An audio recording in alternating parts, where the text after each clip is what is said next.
Story kingdom. আসসালামু আলাইকুম ওয়া রাহমাতুল্লাহ। 2 টাকার ব্যবসা থেকে কোটি টাকার মালিক। এই 2 টাকার ব্যবসা দিয়ে কি হবে? এর চেয়ে ভালো বিদেশে চলে যাও। নিজের বাবার মুখ থেকে এমন কথা শুনে যে কেউ ভেঙে পড়তে পারতেন, কিন্তু 21 বছরের এক তরুণ ভেঙে পড়েননি। বাবার সেই তুচ্ছতাচ্ছিল্য করা 2 টাকার ব্যবসা থেকেই আজ তিনি বছরে কোটি টাকার পণ্য বিক্রি করছেন। বলছি বাজান্স ওয়ার্ল্ডের প্রতিষ্ঠাতার এক অবিশ্বাস্য লড়াইয়ের গল্প। গল্পটা শুরু হয় ইউটিউবের একটা পডকাস্ট থেকে। 18 বছরের এক ছেলেকে লাখ লাখ টাকা আয় করতে দেখে তিনি ভাবলেন, আমি কেন পারব না? কিন্তু পকেটে টাকা নেই। সম্বল বলতে ছিল টিউশনি করে জমানো মাত্র কয়েক হাজার টাকা। পরিবারকে অনেক কষ্টে রাজি করিয়ে নিজের জেদ আর টিউশনির টাকা মিলিয়ে মাত্র 5,000 টাকার 4টি পণ্য নিয়ে শুরু করেন ফেসবুক পেজের যাত্রা। নেপথ্যের কারিগর।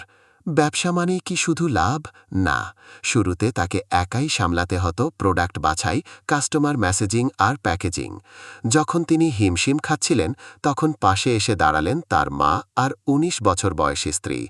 মায়ের হাতের প্যাকেজিং আর পরিবারের সমর্থনে ধীরে ধীরে বাড়তে থাকে তার ব্যবসার পরিধি। 5,000 টাকার সেই ছোট স্টক আজ 80 লাখ টাকার বিশাল ইনভেন্টরিতে পরিণত হয়েছে। পণ্যের জাদুকরী দুনিয়া। তার সাফল্যের রহস্য কি? তার সংগ্রহে থাকা অদ্ভুত সব গ্যাজেট, জেলিফিশের মতো দেখতে হিউমিডিফায়ার কিংবা বৃষ্টির শব্দের মতো শান্ত করা রেইনড্রপ ল্যাম্প, মানুষের শখ আর প্রয়োজনকে তিনি এক সুতোয় গেঁথেছেন।